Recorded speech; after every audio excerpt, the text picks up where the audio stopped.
terbang di bursa kita, di mana saham Konglo yang sebulan penuh anjlok bahkan mencapai minus 50% lebih, tiba-tiba bisa terbang di satu hari saja. Dan bahkan saat itu pun tepat hampir berlakunya peringatan dari MSCI tersebut. Bukankah ini yang nantinya pada akhirnya memberikan peringatan kepada kita dari MSCI, yaitu terkait coordinated trading. Nah, halo good people, Garen di sini. Di video kali ini kita akan membahas nih sebuah fenomena dari HSC atau High Share Concentration Trading yang pada akhirnya memungkinkan untuk munculnya coordinated trading atau mungkin gampang kita sebut sebagai menggoreng saham. Tetapi di sini fokus saya adalah membahas mekanismenya saja agar kita tidak ikut terjebak dan menjadi the last glitter fools alias yang beli di pucuk lalu nanti akhirnya nyangkut. Dan lagi-lagi sebagai disclaimer, ini hanyalah asumsi dan untuk pembelajaran saja. Jadi agar tidak banyak orang yang ikut merugi nantinya bagaimana. Yuk kita diskusi. Kita akan mulai dari pola dahulu nih. Kalau kalian perhatikan, beberapa tahun terakhir ada satu pola yang muncul secara berulang, yaitu ketika saham Konglo naik, banyak yang naiknya sampai ratusan persen, tetapi saham-saham yang berfundamental kuat, yang kasarnya menjadi fondasi dari pasar alias para big bank, malah banyak yang turun. Yang kalau kalian lihat itu terjadi dari akhir 2024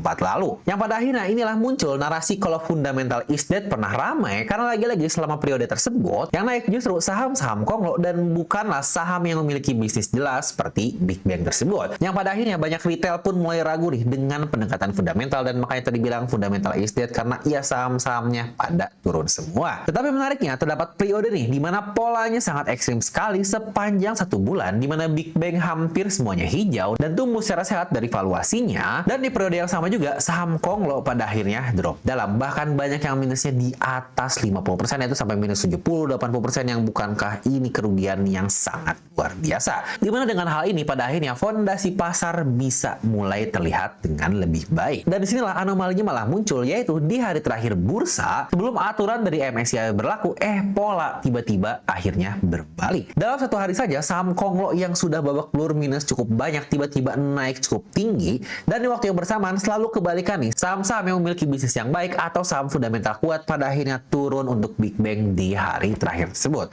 Yang bukankah ini pergerakan yang sangat-sangat mencurigakan sekali? Apalagi pada saat itu, besoknya saham tersebut dikeluarkan dari indeks global. Yang kenapa satu hari sebelumnya harganya malah bisa terbang? Yang ini sangat tidak masuk akal sekali. Lalu mungkin kalau bertanya, kenapa bisa terjadi hal itu? Dan itulah sebenarnya dua mekanisme yang mungkin saja terjadi dan menjadi alasan kenapa hal aneh atau anomali tersebut bisa terjadi. Dan kita masuk ke mekanisme yang pertama. Di mana mekanisme pertama, dan ini adalah fondasi untuk kita pahami, di mana IHSG itulah sebuah indeks berbobot yang artinya saham dengan kapitalisasi pasar yang paling besar, mereka memiliki pengaruh paling besar nih terhadap naik turunnya dari angka IHSG. Saham kecil bergerak liar pun dampaknya akan tipis ke indeks alias tidak berasa, tetapi saham raksasa yang batuk dikit aja dampaknya akan berasa ke IHSG, bisa menurunkannya dengan cukup dalam. Dimana saya kasih contoh sederhana nih, waktu pasar masih waras, dimana BBCA pernah menyentuh kapitalisasi sampai 1.000 triliun, sementara total kapitalisasi pasar dari IHSG sendiri ya kurang lebih kisaran di 10.000 triliun. Yang berarti BBCA sendirian sudah memegang sekitar 10% dari bobot pasar secara menyeluruh. Kalau BBCA nantinya turun 10% di harganya, maka efeknya kira-kira akan menyeret IHSG untuk turun juga sekitar 1%-an. Dan itu pun baru efek dari satu saham saja. Bagaimana kalau kita menjumlahkan beberapa saham-saham yang lain, apalagi yang memiliki kapitalisasi tinggi, jika turun semua pasti IHSG akan turun mendalam. Pada akhirnya inilah yang terjadi di tahun 2026 ini, bagaimana IHSG bisa minus sampai 40% dari tertingginya,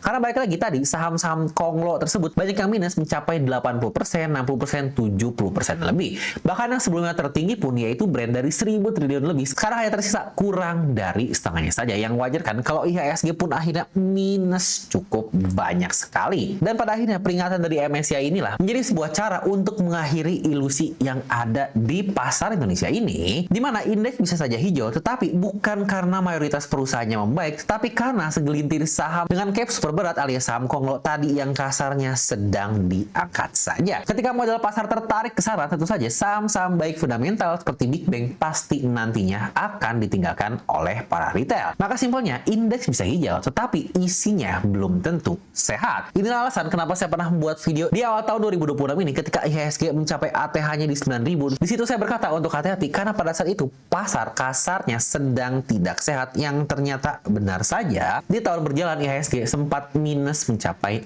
40% lebih, yang ini angka yang sangat-sangat fantastis sekali. Maka pelajarannya dari mekanisme pertama adalah jangan sampai kita tertipu oleh angka indeks yang hijau, karena balik lagi kita perlu cek dulu hijaunya datang dari mana. Kalau dari saham-saham yang memang memiliki fundamental kuat, memiliki bisnis yang baik, maka dapat dikatakan itu sehat. Tetapi kalau dari saham unik dengan free float tipis, ini bisa berbahaya. Karena untuk hal ini akan nyambung ke mekanisme kedua yang akan kita bahas ini. Di mana mekanisme kedua, dan inilah yang biasanya bisa bikin saham konglo terbang dalam hitungan hari, bahkan mencapai multi-bagger di waktu yang sangat cepat. Di mana namanya adalah HSC atau High Shareholding Concentration, di mana konsentrasi kepemilikan dari saham tersebut tinggi hanya di segelintir tangan saja atau porsinya kecil dari jumlah yang banyak, di mana untuk contohnya seperti ini nih. Bayangkan terdapat sebuah emiten saham yang memiliki 1 miliar lembar saham, dan untuk saham-saham tersebut tersebar di 10.000 pemegang sahamnya. Yang bukankah dari sini ya cukup kelihatan ramai lah, ada 10.000 pemegang untuk sahamnya. Tetapi kalau ternyata 900 juta lembar diantaranya alias 90% dari total saham tersebut hanya dikuasai oleh 100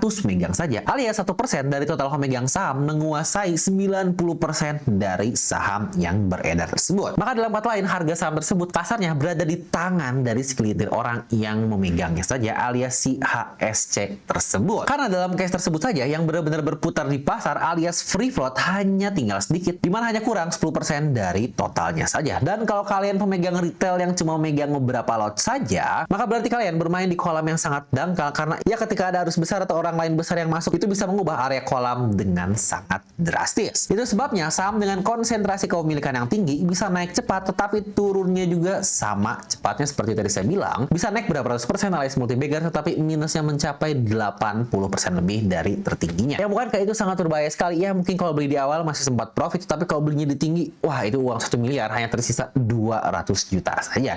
Yang apalagi itu dalam hitungan beberapa bulan, yang coba siapa nggak stres coba retail yang merasakan dampak seperti itu. Karena saham-saham seperti tadi memiliki likuiditas yang sangat tipis dari dua arah, dan inilah pada akhirnya muncul problem yang tadi saya sebut sebagai coordinated trading, atau mudahnya adalah saham manipulasi, atau ya mungkin istilah lokalnya adalah sebagai saham goib. Karena lagi-lagi pemiliknya lu lagi, di mana pemiliknya sangat dikit sekali orangnya, itu lagi yang bahkan biasanya disebar ke kolega-kolega yang ada saja, yang bukankah itu sangat teratur sekali untuk pembuatannya. Dan dari sini pun teori beredar nih yang akhirnya membangun sebuah asumsi kalau kita kembali ke anomali tadi di akhir bulan, saham sudah dipastikan keluar dari MSCI di bulan berikutnya, tetapi sebelum keluar kenapa harga diangkat tinggi di hari terakhir? Karena konsep seperti ini biasanya lonjakan harga yang muncul di akhir menarik perhatian para retail, terutama pemula-pemula yang biasanya FOMO, yang lagi-lagi ketika saat itu hukum ekonomi pun bekerja, yaitu prinsip supply and demand seperti biasa. Ketika permintaan besar untuk beli, maka harganya pasti akan naik. Dan ketika harganya sudah naik cukup tinggi, ya udah nanti pemilik besarnya tinggal exit saja. Nah, bukankah sahamnya juga memang mau dicoret dari indeks? Kalau nanya siapa yang rugi, ya sudah tentu saja retail kecil pemula yang nantinya akan rugi dan FOMO.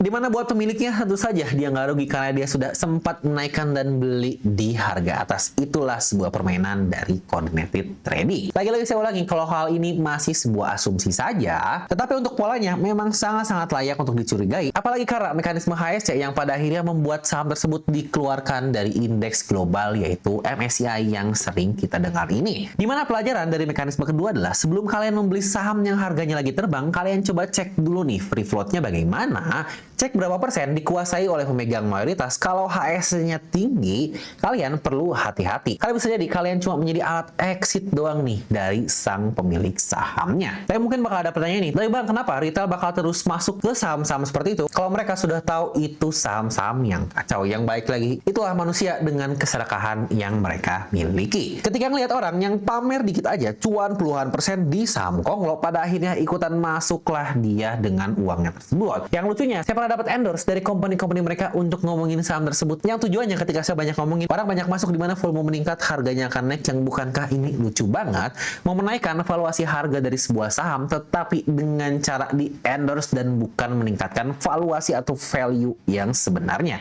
yang wah ini ketika saya udah tahu ini ternyata sangat kacau sekali pasar modal Indonesia, yang pada akhirnya diberi peringatan oleh MSCI, yang sebenarnya saya suka sekali dengan MSCI karena ya biar kita regulasi bisa lebih baik lagi menjalaninya. Tetapi bagian menarik dari crash yang terjadi di tahun 2026 ini adalah menjadi bukti kalau kasarnya saham-saham halusinasi tadi mulai kehilangan kekuatannya dengan sangat baik. Karena bukankah banyak saham konglo yang naik tajam di suatu hari, tetapi IHSG tidak lari kemana-mana seperti dulu yang bahkan bisa ditopang oleh saham-saham konglo ini. Yang artinya peran mereka pada akhirnya sudah mengerdil atau tidak berpengaruh besar. Mereka tidak lagi sanggup untuk menyetir indeks sama seperti dulu karena balik lagi kapitalisasinya sudah menyusut jauh.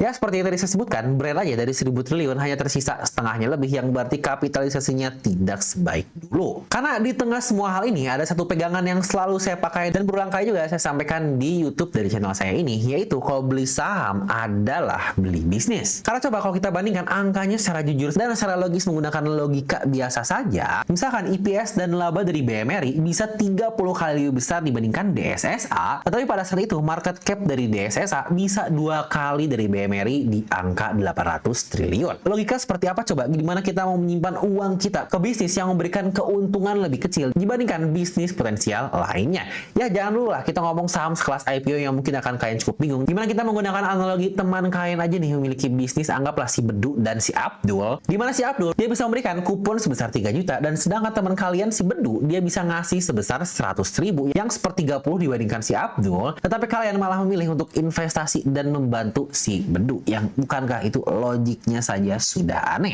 Karena baik lagi kalau kita membuat kesimpulan di mana ramalan harga jangka pendek itu sangat sulit sekali dan bukan itulah yang penting, karena yang penting untuk dipahami adalah lonjakan harga di saham dengan free float yang tipis bukanlah sebuah sinyal beli. Itu adalah pengingat bahwa di pasar seperti itu harga kasarnya bisa diatur jauh lebih mudah dari yang kita kira. Dan siapa yang nantinya akan menjadi tumbal? Tentu saja mereka-mereka para FOMO, the last glitter full yang beli di atas dan nyangkut tinggal menunggu turun saja. Dan mungkin kalau nanya apakah boleh bang untuk kita masuk ke saham-saham konglo atau mungkin saham-saham gorengan yang ada tadi, yang jawabannya tentu saja boleh, tetapi dengan syarat kalian harus paham alasan kalian masuk bagaimana. Karena jangan lupa ya, permainan goreng-goreng seperti ini sudah ada sejak lama sekali, bahkan dari awal saya masuk di tahun 2016 pun sudah ada. Mungkin bedanya dulu mengincar saham-saham small cap nih atau saham mini, tetapi sekarang sudah bisa untuk sekelas saham big cap seperti brand tadi dengan cap mencapai ratusan triliun yang bahkan disebut sebagai saham konglo barusan. Ya lagi-lagi pada akhirnya inilah yang menjadi perhatian dari indeks MSCI tadi. Lalu solusinya gimana? Ya balik lagi, kalau mau masuk ke saham-saham seperti itu, kalian lagi-lagi harus paham dulu nih alasan kalian masuk apa. Karena kalau kalian paham why kalian masuk, sudah pasti nantinya kalian akan paham why kalian menjualnya. Jadi jelas lah, nggak ada istilah nyangkut-nyangkut karena kalian tahu, oh ini sudah tidak masuk akal dan ketika sudah naik saya akan jual atau take profit di angka sekian. Saham-saham seperti tadi alias gorengan, ya untuk jangka panjang mah sudah jelas pasti bahaya. Karena bukankah gorengan bikin kolesterol, jadi ngapain kita simpan untuk waktu yang lama? Dimana mekanisme HSC dan distorsi indeks ini sebenarnya menjadi salah satu fondasi juga nih kenapa pada akhirnya GA Portfolio bisa konsisten untuk terus beat the market setiap tahunnya. Karena jika kita memberikan waktu nih untuk bekerja di suatu saham yang baik, niscaya kasarnya pasar mau tidak mau nantinya akan memberikan harga yang wajar dengan nilai dari perusahaan tersebut. Karena logiknya aja seperti ini, perusahaan yang bisa memberikan keuntungan sebesar 100 miliar per tahun dan dihargai seharga Rp1.000, nantinya ketika perusahaan tersebut bisa naik nih untuk profitnya, naik menjadi 200 miliar, 500 miliar, bukankah sangat aneh kalau harga sahamnya akan tetap di Rp1.000 saja? Yang pasti untuk value meningkat, harganya pun nanti akan dihargai oleh pasar untuk meningkat juga. Dimana itu adalah sebenarnya logik sederhana dari kita investasi di saham karena kita melihat bisnisnya. Jangan lupa ya, di balik lembaran saham terdapat bisnis yang bekerja di belakangnya. Nah mungkin buat kalian juga nih yang ingin pelajari lebih lanjut, lebih dalam lagi nih terkait investasi saham, yang itu pun sudah saya bahas dengan cukup lengkap, bahkan plus template untuk screening sahamnya. Kalian bisa cek Ibu Profit Advice dengan klik link di deskripsi video. Jadi oke lah, itu aja untuk video kali ini. Sampai ketemu lagi di video selanjutnya. Stay ikro.